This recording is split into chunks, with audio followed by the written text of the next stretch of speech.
Vamos a comenzar con la clase.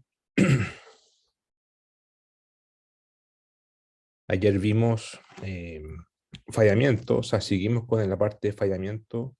Vimos la ley de Byerly, que es una ley que predice cuándo la falla se va a deslizar o fracturar si consideramos una cohesión, una cohesión interna, que es cuando primero se debe romper la falla y después deslizarla. Para deslizarla está la ley de Hammond, que es el coeficiente de fricción por mu por sigma n. Entonces, esta ley, como es un módulo, esto se puede graficar como dos líneas así rectas, simétricas, en torno a X, en torno al eje X, ¿ya? Y predice que cuando se alcanza esta cantidad, la falla se rompe y falla, o desliza. Y bueno, se puede considerar también la inclusión de fluido, ya, sigma n menos p sub f, presión de fluido. Entonces, ese requerimiento para que falle sería menor porque el fluido baja el estado de cisalle total, ¿cierto? Porque baja la fuerza normal, entonces baja todo el cisalle normal requerido para el deslizamiento. Y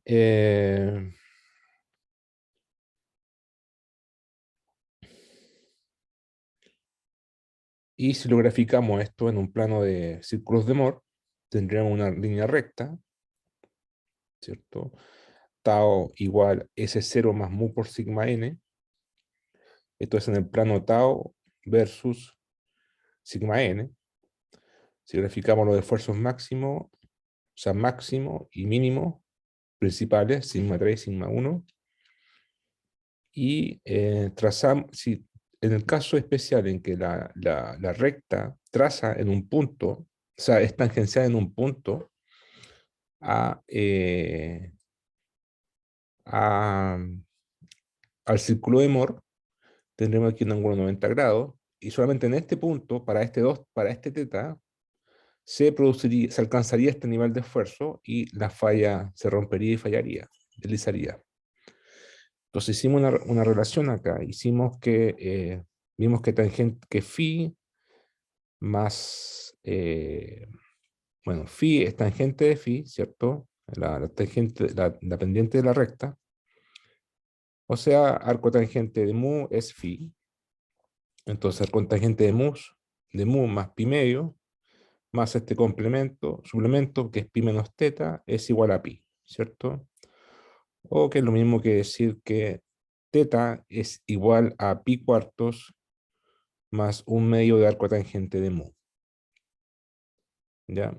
Ahora, en términos de manteo, beta es pi medio menos teta, por lo tanto nos queda pi cuartos menos un medio de arco tangente de mu.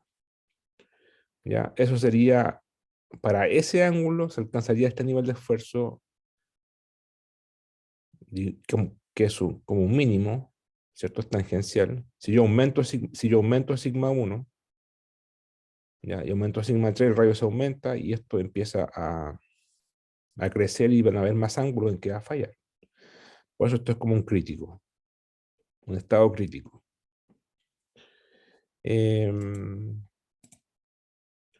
Ahora sí, vamos a ver la ley de, bueno, vimos que también esta ley son líneas rectas, ¿cierto? Bueno, aquí incluimos la presión de fluido. En el caso de las rocas corticales, el típico mu es 0,85, así que beta, que se predice el manteo beta es 25 grados.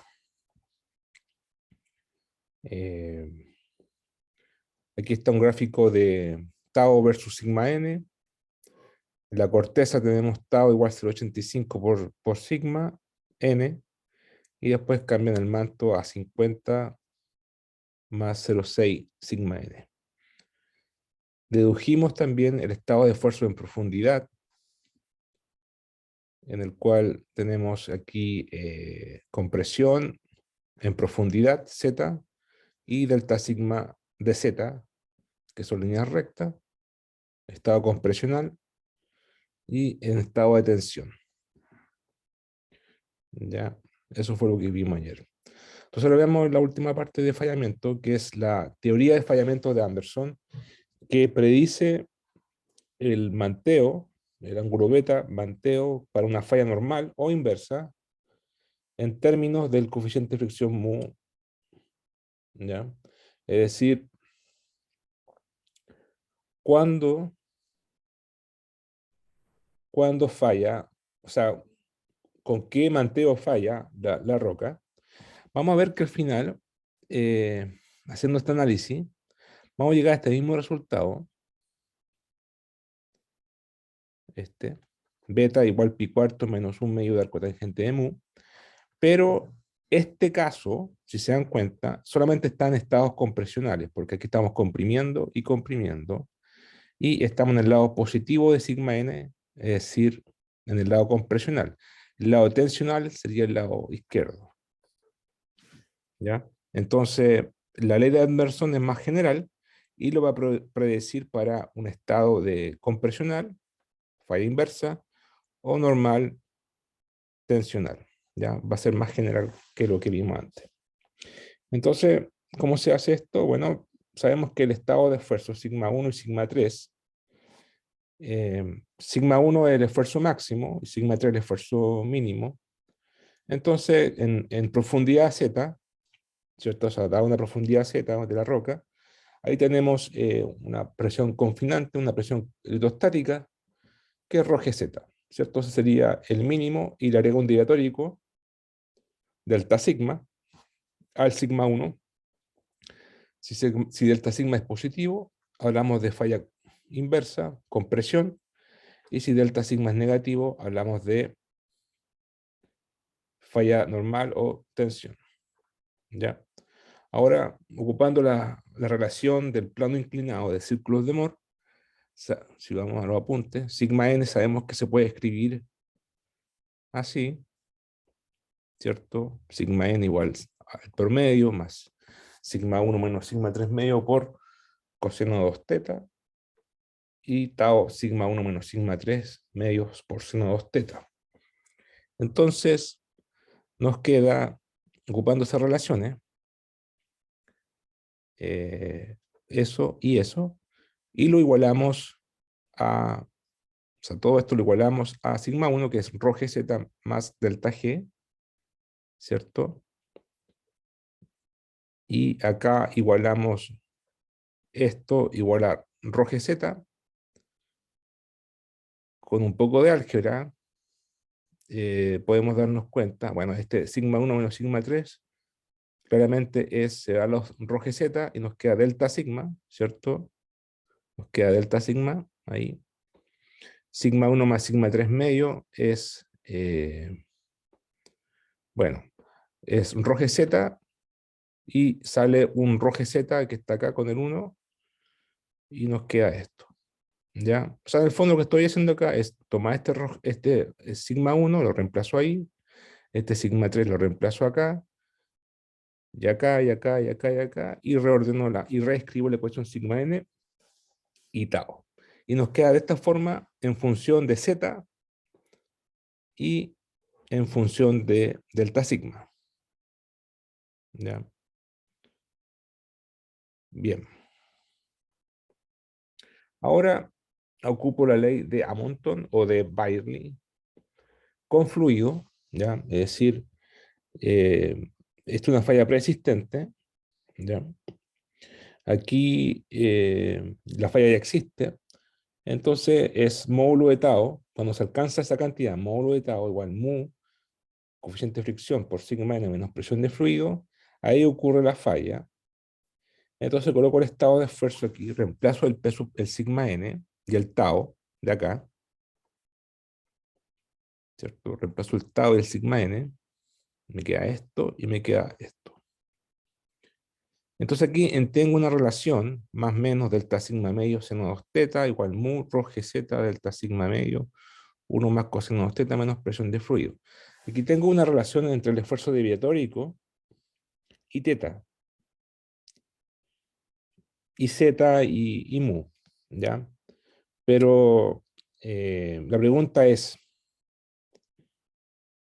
¿cuál sería el delta sigma, el esfuerzo delta sigma, el deviatórico, para iniciar el deslizamiento? Viene para iniciar el deslizamiento. Bueno, simplemente despejarlo de acá, porque aquí ya impuse la condición. Entonces, cuando yo impuse esa condición, estoy diciendo que ya hay deslizamiento, o de ahí empieza el deslizamiento, ¿ya?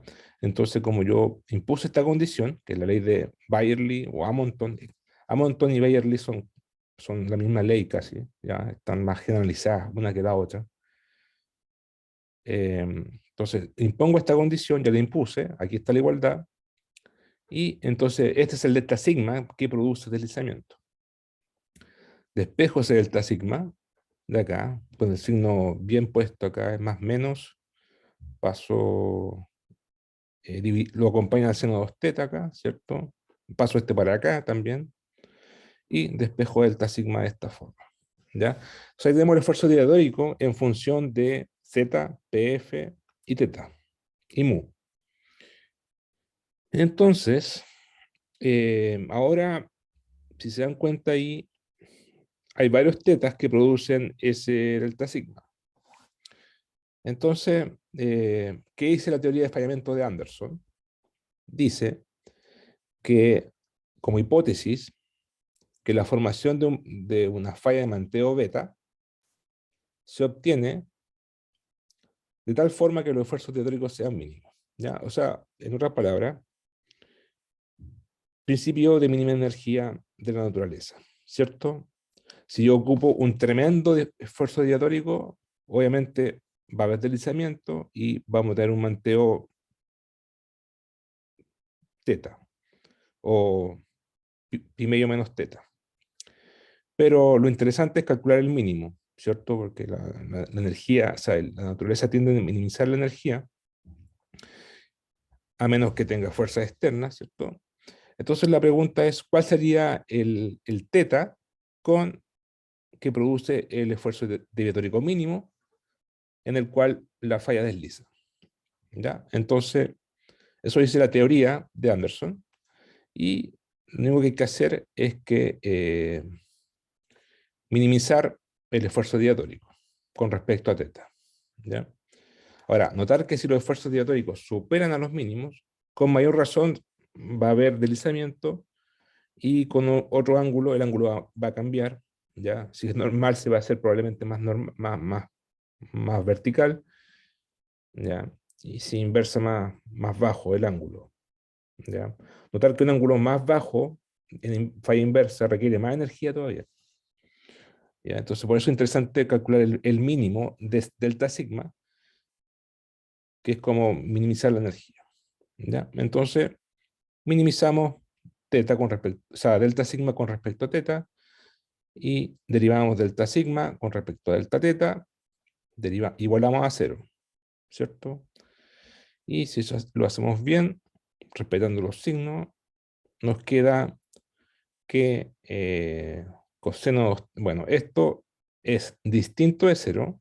Claramente ρ z es mayor que PF. Esta es la presión litostática y esta es la presión de fluido, ¿ya? Esta es mayor o igual que esta, ¿ya? Muy raro que sean iguales. Si son iguales significa que no hay roca, hay pura agua o líquido, ¿ya? Y como estamos en roca, esto es mayor que esto. Entonces, y esto es positivo, entonces no queda otra que esto sea igual a cero, o sea, más menos coseno de teta igual menos mu seno de 2 teta, lo que implica que tangente 2 teta es menos más 1 sobre mu, ¿ya? Esa es la relación, ese es el ángulo teta que minimiza el esfuerzo diatórico. Si lo escribimos en función de beta, tendríamos que colocar aquí teta es igual a pi medios, ¿cierto? Pi medios menos teta, o sea, menos beta, y se puede demostrar fácilmente que tangente 2 teta es igual a tangente 2 beta, o sea, tangente de 2 pi medios menos teta es igual a tangente de 2 beta. ¿Ya? Ahí está, esa igualdad. Cambia el signo, sí. Este es menos más, este es más menos. Ya son propiedades trigonométricas. Ustedes ponen aquí teta igual a pi medios menos beta, multiplican por 2, les va a quedar pi menos 2 beta y operan la suma de ángulos en funciones trigonométricas y le va a quedar esto. ¿Ya? Bueno, esto igual a esto, ya cualquiera de las dos pueden ocupar. La cosa es que con estas dos, por ejemplo, con esta tangente de 2θ igual menos más 1 sobre mu, bueno, si tenemos esto, entonces podemos decir que coseno de 2θ vale más menos mu raíz cuadrada de mu cuadrado más 1. ¿Ya? Ustedes ponen aquí, si tangente de 2θ es esto, significa que puedo tener aquí un triángulo rectángulo de teta, la horizontal, entonces la hipotenusa sería 1 más raíz cuadrada de mu cuadrado más 1, ¿cierto? Nos queda más menos mu raíz cuadrada de mu cuadrado más 1 y seno de 2θ más menos 1 dividido por mu cuadrado más 1. Si ustedes dividen esto con esto, les va a quedar tangente de 2θ más menos 1 sobre mu, ¿cierto? Si ustedes dividen seno de teta por coseno de 2θ, les va a quedar más menos 1 sobre mu, que es lo que tenemos. Ah, sí, probablemente que hay un signo cambiado. No es difícil esto, es muy fácil. A ver, menos más. Ya, voy a poner la pizarra.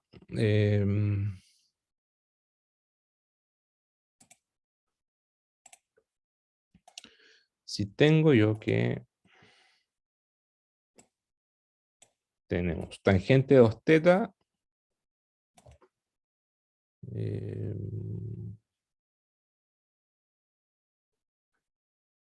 tangente de 2θ igual más menos 1 sobre mu, ¿cierto?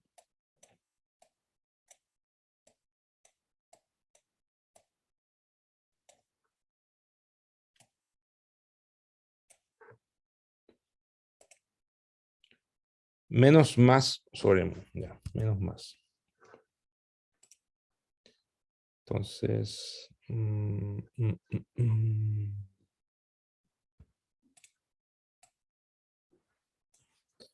a ver, tangente de 2θ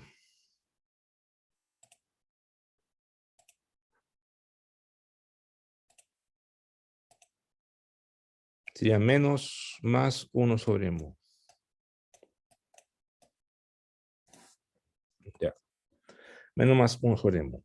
Por lo tanto, si tuviéramos un ángulo rectángulo, tenemos 2θ, 2θ, ¿cierto? Entonces tenemos 1 en el cateto opuesto y mu en el cateto adyacente, y acá tendríamos la hipotenusa mu cuadrado más 1, ¿cierto?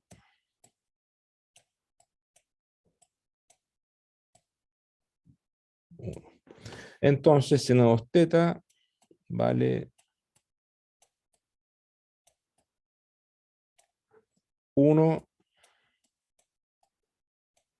sobre mu, y coseno 2θ vale mu dividido por la hipotenusa, ¿cierto?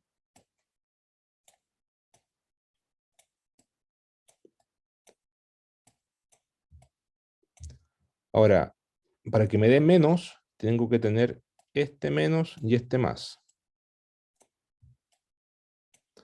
O para que me dé más, tengo que tener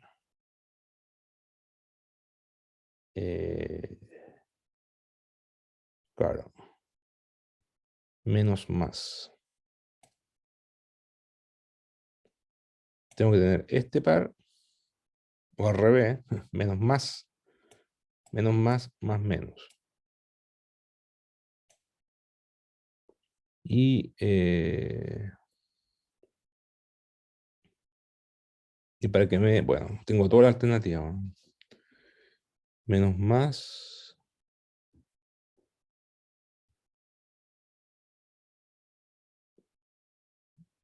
claro, menos más y más menos. ¿Ya? Con eso esta relación. ¿Ya? Bueno, eso hay que tener presente nomás. Eh, y, eh,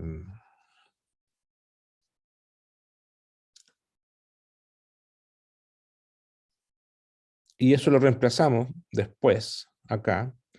Bueno, en cualquier combinación, usted tiene que tomar las combinaciones posibles. Por ejemplo, ya, menos y más. O sea, si seno de teta es, por ejemplo, seno de teta es menos 1/mu,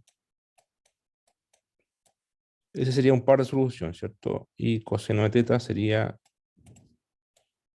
mu, o sea, raíz cuadrada de menos 1 digo, por la raíz cuadrada. Ya. Este sería un par de solución, 1. ¿Ya? Otro sería lo inverso, sería 1, raíz cuadrada más 1, y acá sería menos mu, ¿cierto? El coseno sería menos mu cuadrado más 1. ¿Ya? Ahí tendríamos para el menos. Y para el más serían los dos iguales, ¿cierto? Entonces, tendríamos 4 combinaciones. La cosa es que, si usted tiene 4 combinaciones, simplemente lo que hay que hacer es volver a la ecuación que encontramos acá. Eh, voy a volver al apunte. Volver al apunte.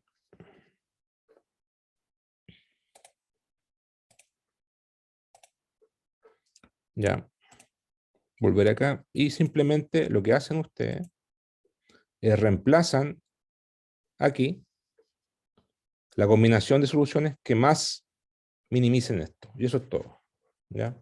O sea, prueban la solución aquí y van a encontrar que un par minimiza delta sigma, ¿ya?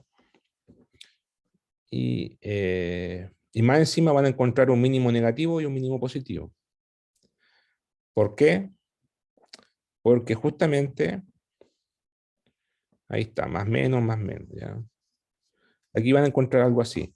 Van a encontrar que el mínimo positivo va a ser más 2 mu, o sea, esto estoy reemplazando esto acá, aquí, ¿ya? Con seno 2 teta y coseno 2 teta. Lo reemplazamos acá y vamos a encontrar esto, estas combinaciones, más 2 mu rho gz menos pf, raíz cuadrada de mu cuadrado más 1, menos, o sea, la primera solución va a ser más y el menos, ¿ya? Ese va a ser una solución positiva, porque tengo un más, esto es positivo, y esto es mayor que el mu, entonces con el menos va a quedar positivo igual. Ese es el mínimo positivo, y el mínimo negativo va a ser con el menos aquí y con el más acá, entonces acá me queda positivo y con el menos de acá me queda negativo. Entonces, ¿por qué tengo un mínimo negativo y un mínimo positivo? Simplemente porque tengo un mínimo para compresión y un mínimo para tensión. El mínimo positivo es para compresión y el mínimo positivo es para tensión. Si lo verificamos esto, nos va a quedar una cosa así. Acá tenemos delta sigma en función de mu y tendríamos una función creciente como falla inversa, y en tensión tendríamos una función, digamos, que crece o sea, decrece negativamente de esta forma. Notar que para un mismo nivel de mu requiero más energía en delta sigma en compresión que en tensión, y eso es porque, eh, como les dijimos ayer, como hablamos ayer, una falla inversa requiere más energía o más esfuerzos para producirse que una falla normal, porque tiene que ir en contra de la gravedad. ¿ya? Entonces ahí está la falla inversa en el lado izquierdo, pero se puede sacar más información, eso es solamente el delta sigma. Yo de acá, de esta ecuación, de tangente 2 beta más menos 1 sobre mu, puedo despejar beta. Y con eso tengo beta, que es el manteo, en función de mu. Bueno, ¿cómo lo hacemos? Bueno, notar que si yo despejo aquí beta, me queda beta, aplico arco tangente, me queda arco tangente de más menos 1 sobre mu, y paso dividiendo el 2. O sea, me queda arco tangente de 2, bueno, aquí está. Tangente 2 beta es más menos 1 sobre mu, y beta va a ser arco tangente de más menos 1 sobre mu, ¿cierto? Dividido por el 2 de acá. Pum. Ahora, hay una propiedad trigonométrica que deben acordarse, esta, que dice que arco tangente de 1 sobre alfa es igual a pi medios menos arco tangente de alfa. ¿Ya? Son propiedades trigonométricas, las pueden revisar en sus apuntes de cálculo 1. Y ocupando eso acá, esta relación aquí, con el arco tangente más menos 1 sobre mu, nos quedaría un medio factor de pi medios menos más, porque acá hay un menos, ¿cierto? Menos más arco tangente de mu, que es, aquí hay un error, pi cuarto, que es igual a pi cuartos, porque multiplicado por un medio, pi cuartos, menos más arco tangente de mu. ¿Ya? Entonces, si pi cuarto, ¿cuánto es pi cuarto? 45 grados. Ahí están los 45 grados. Entonces, si yo elijo el menos, me voy a ir para acá abajo y tendré una falla inversa. Recuerda que las fallas inversas tienen un ángulo menor. Si elijo el más, sería pi cuartos, y me voy para arriba, creciendo. Fíjense que el mu va entre 0 y 1. ¿Ya? Voy creciendo, creciendo el mu, y las fallas normales van eh, aumentando el manteo, el manteo, el manteo. ¿Ya? Entonces, esta sería la predicción que minimiza los esfuerzos diatóricos, predicción de manteo que minimiza los esfuerzos diatóricos. Teoría de Anderson. ¿Ya? Y este resultado, para el caso compresional, sería con pi medios menos pi cuartos, perdón, aquí es un error de tipeo, pi cuartos menos arco tangente de mu, sería justamente lo que ya dedujimos en la clase de ayer, que está acá. Hicimos la tangente, la pendiente, la tangente al círculo de Moore, y dedujimos que beta vale pi cuartos menos arco tangente de mu. Pero esto solamente en estado de compresión. Acá lo dedujimos para tensión y compresión. ¿Ya? Notar que el resultado independiente de la presión de fluido. Aquí. El beta. Solamente depende de mu. ¿Ya? A mayor mu, mayor ángulo normal y menor ángulo de falla inversa. Eso tiene sentido, ¿cierto? Si hay más fricción, cuesta más deslizarla, y el ángulo de, de la falla inversa va a ser más chico. ¿Ya? Si hay cero fricción, caso teórico, entonces el ángulo que se predice es 45 grados. Teórico, ¿sí? 45 grados, 24. ¿Ya?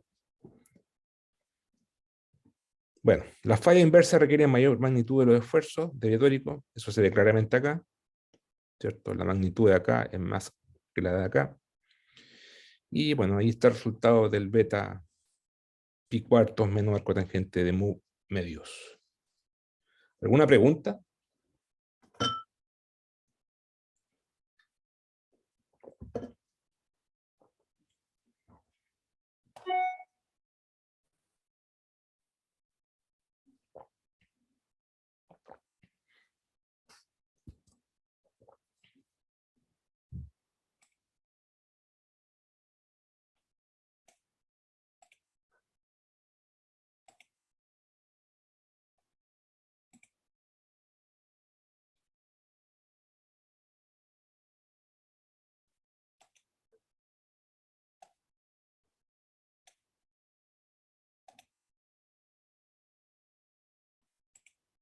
No.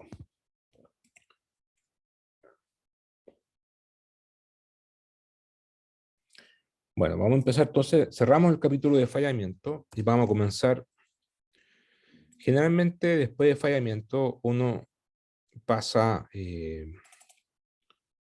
reología, ¿ya? Para ver la región dúctil de la litósfera, pero la región dúctil de la litósfera es dependiente de, bueno, dependiente de las propiedades químicas de la roca, de la mineralogía, pero también es muy dependiente de la temperatura, porque la ductilidad, algo más dúctil va a ser cuando se hace más caliente, ¿ya? Entonces,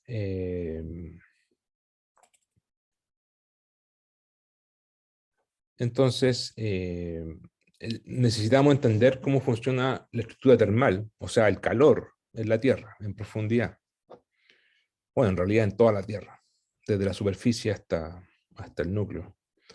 Así que vamos a empezar un gran capítulo, que es el capítulo de flujo de calor, ¿ya? Que corresponde al capítulo 4 del libro Turcotte-Schubert. Vamos a comenzar con, que es importante además en geofísica, todo es calor, o sea, todo lo que se produce los movimientos tectónicos de placas por convección termal, y eso es calor, o por conducción termal, ¿ya? Entonces, vamos a comenzar con calor. No encuentro. A ver.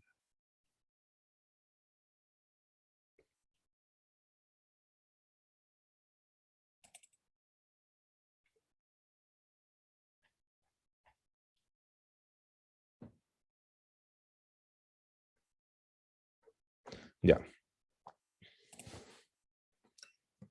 Entonces, yo sé que algo vieron de flujo de calor en geofísica general, ¿cierto? Por ejemplo, ustedes saben que las unidades de calor son las mismas unidades de energía. Las unidades de energía son un joule, ¿cierto? Kilos por...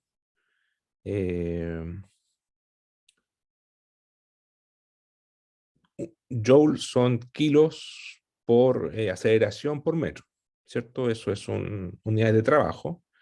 eh, o kilo por metro cuadrado sobre segundo cuadrado, que es lo mismo que newton por metro, ¿cierto? O metro cúbico por pascal. Esas son unidades de joule de energía. En calor, el calor lo podemos escribir de la siguiente forma: H de heat en inglés, y tiene unidades o sea, se escribe como temperatura por capacidad térmica, la densidad por el volumen. Ahora, la densidad por el volumen tiene unidades de kilo, ¿cierto? La capacidad térmica depende de las propiedades térmicas de un material y tiene unidades de joules sobre kilo y sobre grado Kelvin. Por lo tanto, si ustedes multiplican acá, se van a ir los grados Kelvin y los kilos y les va a quedar joules, ¿ya?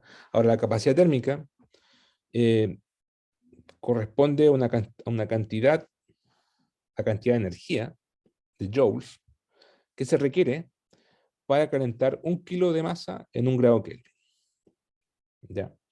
Esa es la definición para calentar en una unidad de masa en 1 grado de temperatura. Entonces, bueno, conclusión: calor tiene las mismas unidades que energía. ¿Cierto? Tiene sentido. Energía calórica.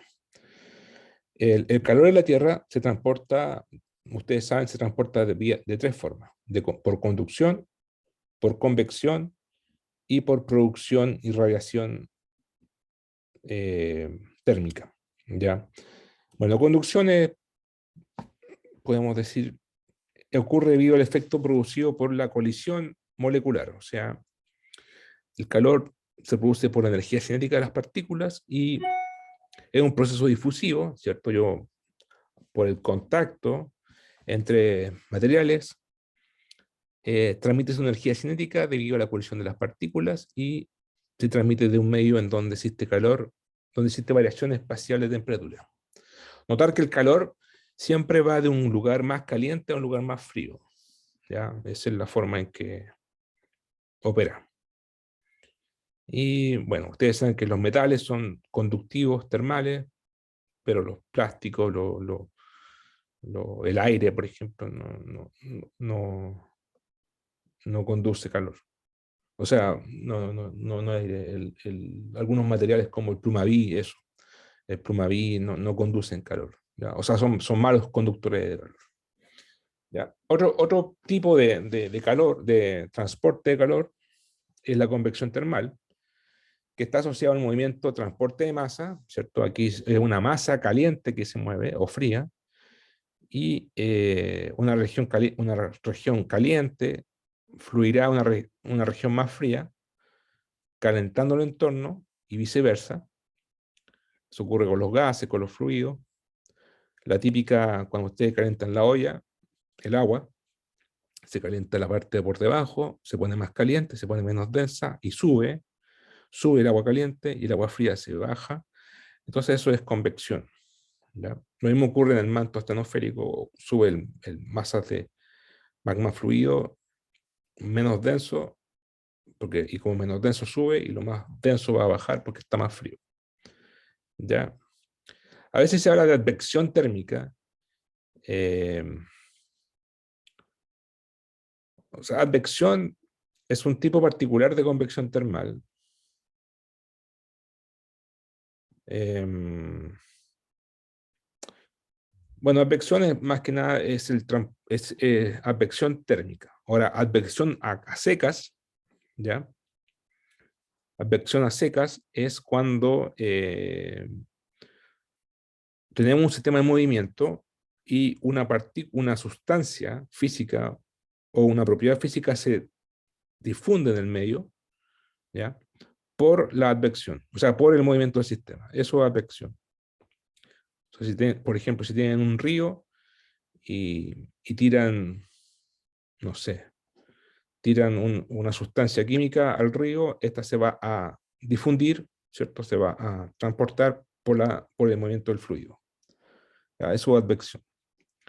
Bueno, eh, a veces advección termal y convección termal se usan las dos palabras, ¿ya? Pero aquí convección termal nos vamos a referir cuando la masa de roca fundida se mueve, ¿ya? Y transporta calor. Ahora, la convección es mucho más rápida y eficiente que la conducción. La conducción es más lenta porque la conducción en las rocas terrestres no es tan alta, ¿ya? Pero igual es relevante. Y otro tipo ahí está, la convección termal es mucho más rápida que la conducción termal.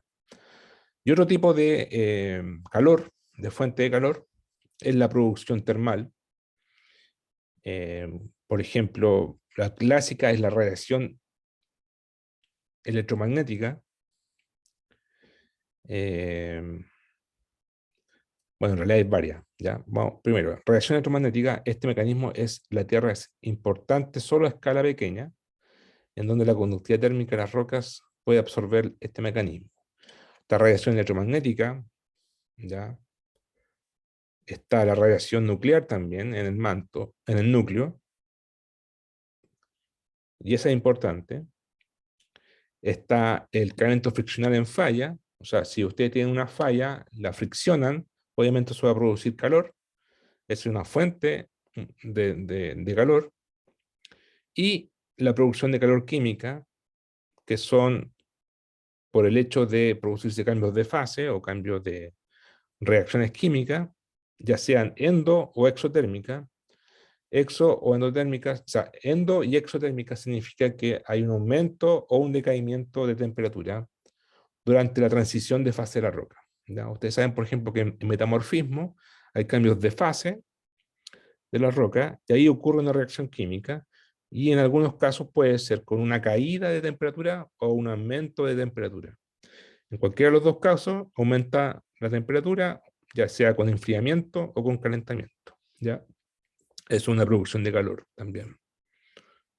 Entonces tenemos varias fuentes de calor, producción termal, ¿cierto? Las radiaciones, el frictional heating, el calentamiento friccional en fallas, y las reacciones químicas y nucleares.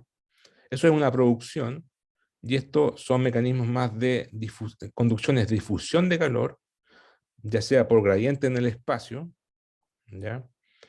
Y la convección es porque se mueve la masa caliente o fría.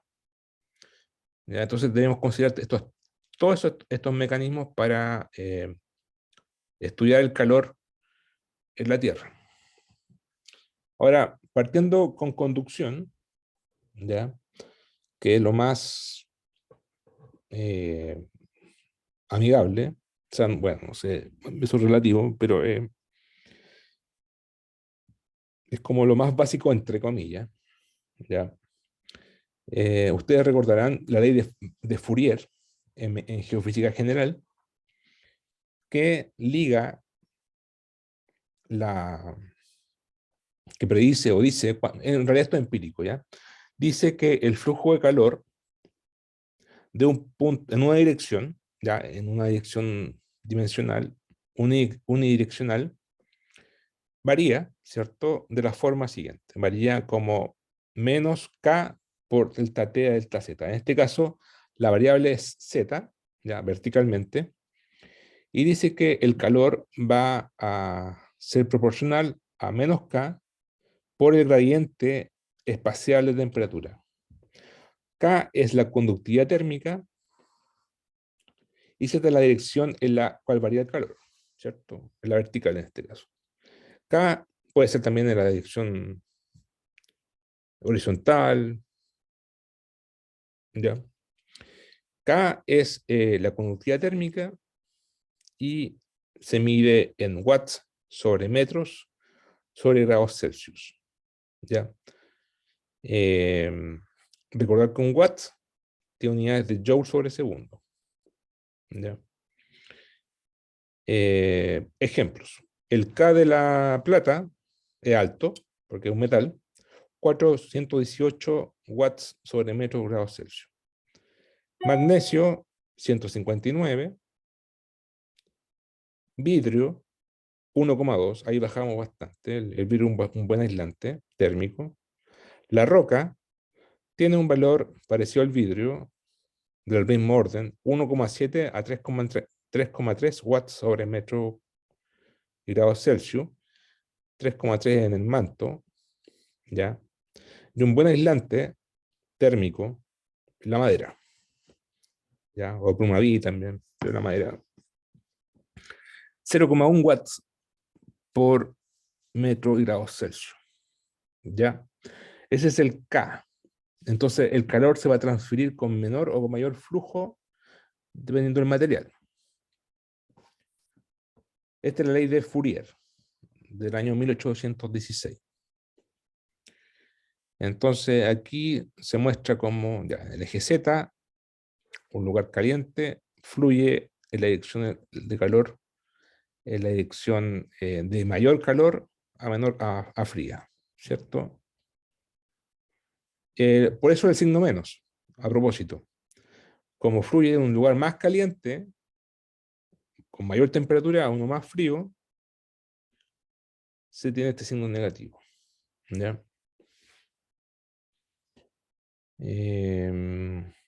Sabemos que la Tierra TZ aumenta con la profundidad generalmente, ¿cierto? Entonces, aquí tenemos algo más caliente y acá algo más frío. Entonces sería, de T a de Z sería algo, sería positivo la dirección para abajo, pero hacia arriba sería negativo, por eso queda positivo el flujo de calor. ¿Ya? ¿Cuáles son las unidades de Q? Bueno, si K tiene unidades de watts sobre metros y grados Celsius, a la menos una, claramente se van los metros, perdón, se van los grados Celsius y queda metro cuadrado abajo. Entonces queda watts dividido por metro cuadrado. Conclusión, tiene unidades de watts por metro cuadrado a la menos 2, que es lo mismo que un joule sobre segundo por metro a la menos 2, o newton sobre metro, newton por metro dividido por segundo, o newton dividido por metro sobre segundo. ¿Ya? Generalmente para las rocas, las unidades de watts que se ocupan son miliwatts por metro cuadrado. ¿Ya? Son watts más chicos.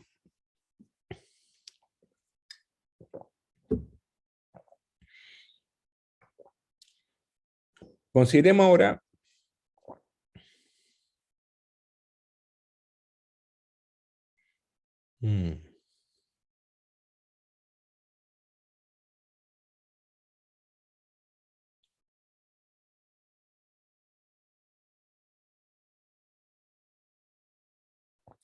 bueno, esta es la ecuación que ya es la ecuación de difusión de calor, ¿ya? Que creo que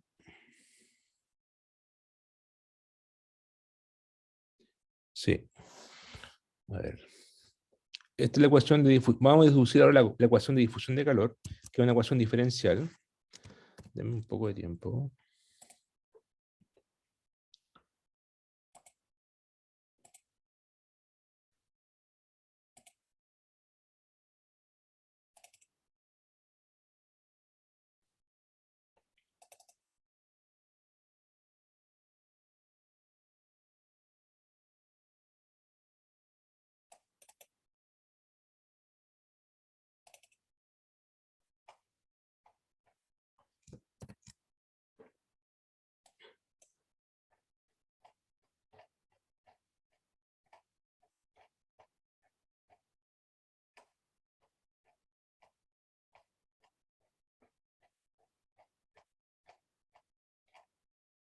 Uf, ya, tengo un momento, un problema técnico.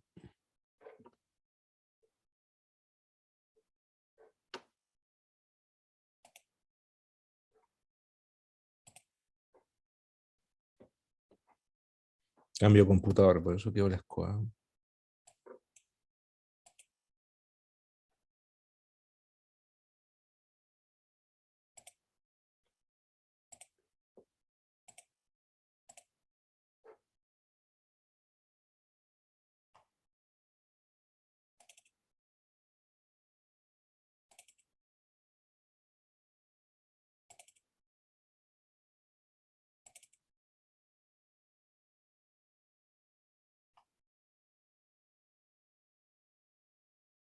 Ahora sí.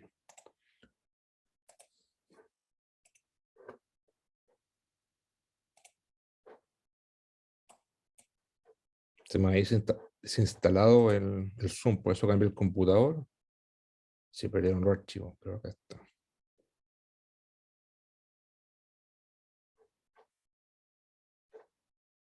Bueno, la ecuación de difusión de calor es una ecuación de derivadas parciales. No sé si lo vieron en el curso de geofísica general o en el curso de matemática aplicada a la geociencia, que son más métodos numéricos, pero es una ecuación clásica en física. Puf, internet.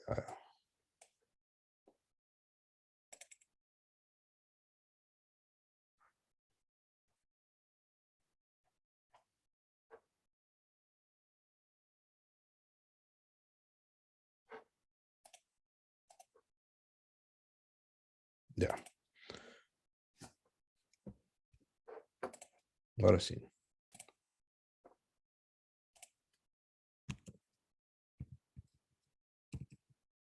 Ya. Entonces, partamos acá. Tenemos entonces, por ejemplo, tenemos un cubito, ¿ya? De espesor delta Z, y acá tenemos un área A, ¿ya? Entonces, eh, el calor entra, por ejemplo, por arriba.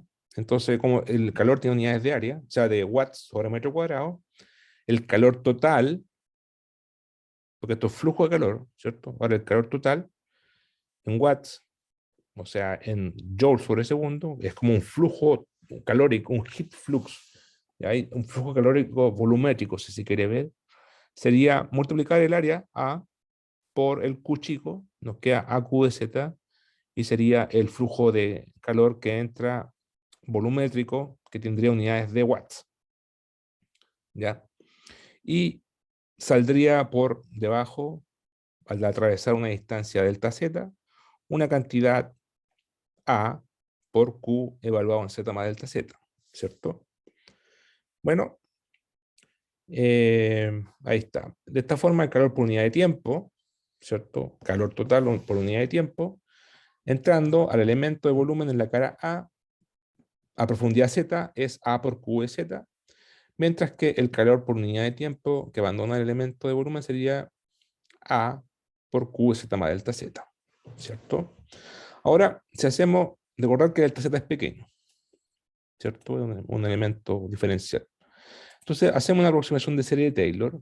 Ustedes recordarán, Q de Z más delta Z es Q de Z, esto con delta Z igualado en 0 acá, más delta Z por la derivada de Q de Z, evaluada en delta Z pequeño, etc. ¿Ya? Y este es el orden cuadrático. Entonces, si despreciamos los órdenes cuadráticos superiores al cuadrático, ¿ya? Y notando, porque esto se hace muy, muy pequeño, ¿ya? Y notando que el flujo por unidad de tiempo del calor que entra en Z y sale en delta Z, claro, la entrada es A por Q de Z y la salida es A por Q Z más delta Z. Entonces la entrada a Q de Z menos la salida vale igual a menos A delta Z por de Q de Z. ¿Por qué? Porque yo paso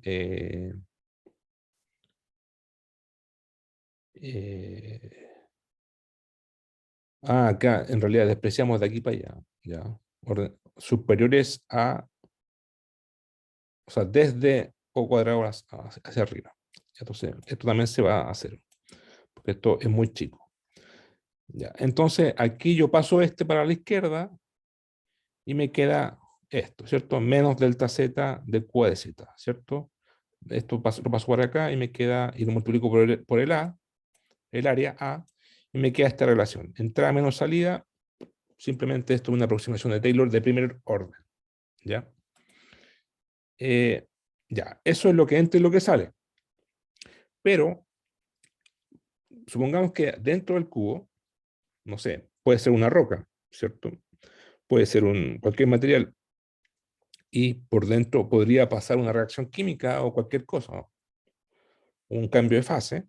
Entonces, en forma general, vamos a incorporar que dentro del cuerpo o dentro del cubo se genera un calor, producción de calor, ¿ya? De cantidad A, ¿ya? A es una cantidad que tiene unidades de, bueno, es calor, o sea, unidades de joules, por unidad de volumen y por unidad de área y de tiempo. Entonces, la producción de calor dentro del cubo, ya sea por una producción térmica de cualquier tipo, química, nuclear, lo que sea, sería algo así como este A multiplicado por A por delta Z, ¿ya? ¿Por qué? Porque es por unidad de volumen, entonces aquí queda multiplicado por el volumen, y, y como esto está en watts, o sea, está en joules sobre segundo, está bien puesto así. O sea, A por A delta Z. Entonces, agregamos eso acá al balance. Aquí estamos haciendo un balance. Entrada menos salida, esta cantidad esto meramente eh, por el gradiente térmico, o claro, el gradiente de calor, y agregamos, porque puede ocurrir dentro, puede que sea cero el A, pero lo podemos por si acaso, general. El A podría ser cero en caso de que de que no haya un cambio de fase a ese nivel de temperatura, pero podría que sí. Colocamos ese A por el volumen, y tenemos entrada menos salida A por A delta Z menos A delta Z de Q A de Z. ¿Ya? Bien.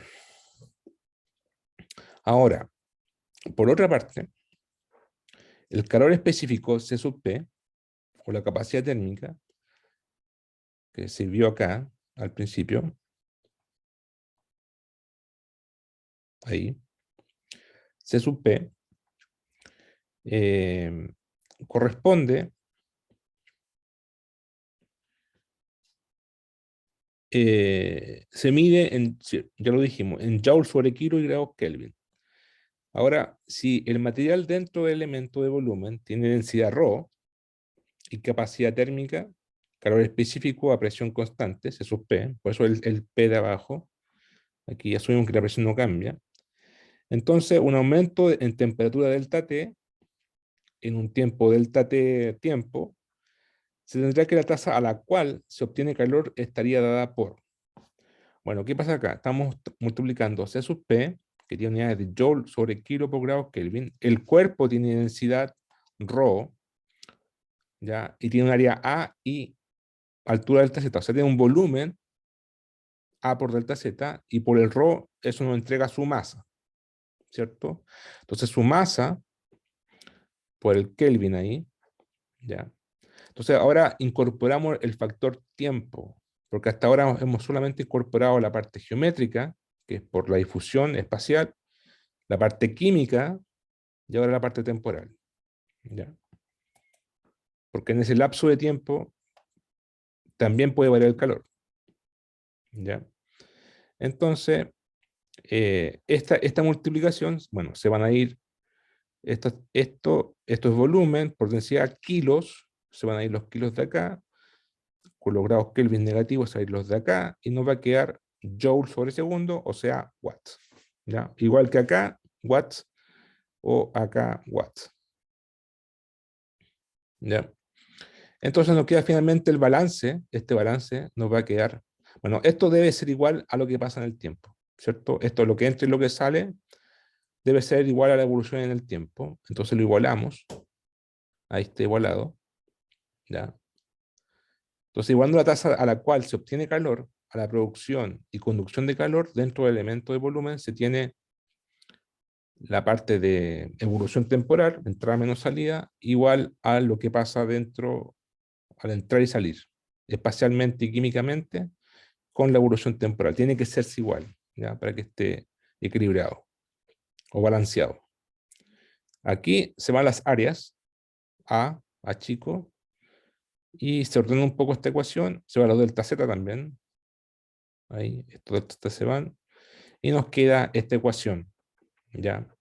Ahora, ese delta Z y ese delta T lo podemos hacer infinitesimal, bien pequeño, y además podemos ocupar la ecuación de Fourier para Q, porque ya sabemos que Q es igual a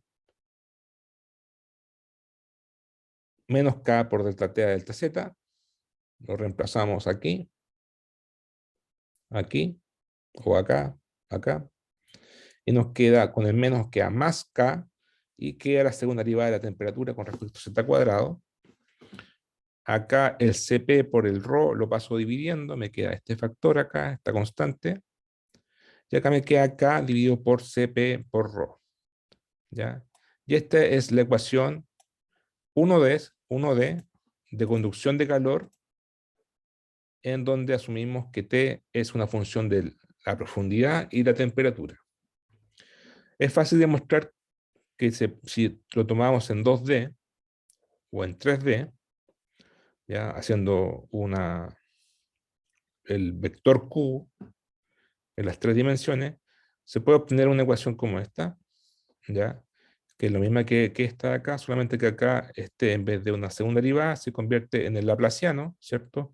La derivada con respecto a x, más la derivada con respecto a y, más la derivada con respecto a z, que es el laplaciano de la temperatura, ¿ya? Entonces nos queda aquí variación temporal de temperatura es igual a la producción radiogénica o química o de fricción más la parte de difusión, y en efecto este término capa por, aquí yo puse capa, ya que teníamos K dividido por C sub P por ρ, efectivamente kappa es igual, ahí está, kappa es igual a K a dividido por C sub P por ρ, y se conoce como la difusividad térmica, ¿ya? Y depende de K, ρ y C sub P.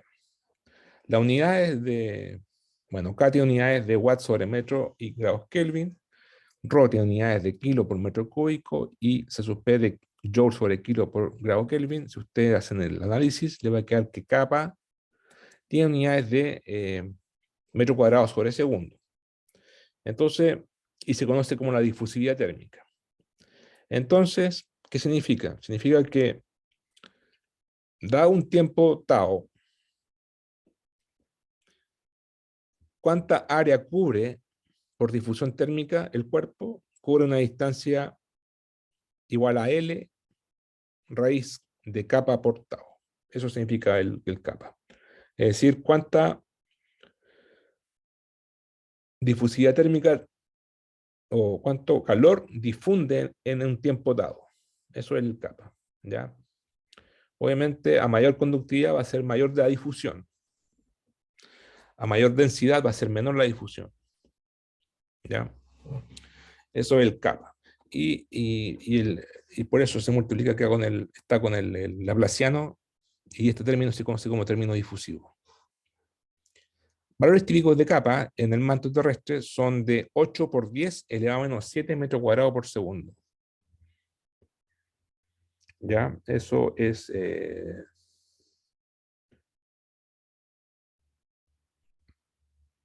bajo comparado con, con los metales, obviamente, pero es el valor para el manto, y K vale 3,3 watts sobre metro cuadrado por segundo. ¿Ya? Entonces, en la próxima clase, la próxima semana, podemos tomar esta ecuación de difusión, la ecuación de calor, esta, y ocuparla para ver algunas aplicaciones, ¿ya? Geoterma de la Tierra y cálculos de estructuras termales en el océano, en el continente, etc. ¿Ya? Entonces, seguimos en la próxima clase. ¿Ya? Si tienen alguna pregunta, comentario.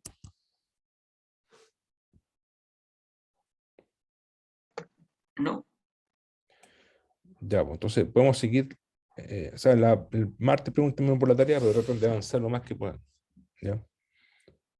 Por la tarea 1. ¿Ya? Nos vemos. Chao. Chao, profe.